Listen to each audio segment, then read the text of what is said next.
নমস্কাৰ ৰাতিপুৱা শুই উঠি এয়া বিছনাখন পাৰি ল'লোঁ আৰু আজি হৈছে 15 আগষ্ট স্বাধীনতা দিৱস সকলোলৈকে মই স্বাধীনতা দিৱসৰ বহুত শুভেচ্ছা জনাইছোঁ আৰু এয়া ৰাতিপুৱাতে একদম ৰ'দটো খাওঁকৈ ওলাইছে মই বোলো মুখখন ধুনীয়াকৈ ধুই মেলি লওঁ পানী গিলাচ খাই লওঁ আৰু এয়া দিনটোৰ কাৰণে এনাৰ্জেটিক কৰি ৰাখিবলৈ একাপ লাল চাহ তাৰ পাছতে মোৰ প্ৰেক্টিকেলৰ কাম আছিল কৰি ল'লোঁ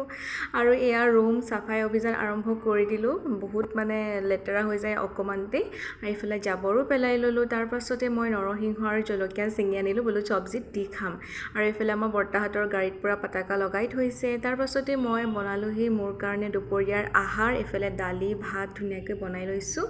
আৰু এয়া গা পা ধুই আজৰি হৈ মই বোলো ভাতকেইটা পেটত পেলাই লওঁ দুপৰীয়াৰ সাজ এনেদৰে আৰু যিহেতু আজি নিৰামিষ খাওঁ মই শুক্ৰবাৰ দিনা তাৰ পাছতে কিটচেনটো ধুনীয়াকৈ চাফা কৰি ল'লোঁ নহ'লে আকৌ মনটো ভালেই নালাগে পাছবেলা এয়া চিৰা ভাজি ল'লোঁ নৰসিংহৰ পাত দি আজিলৈ আহিছোঁ বাই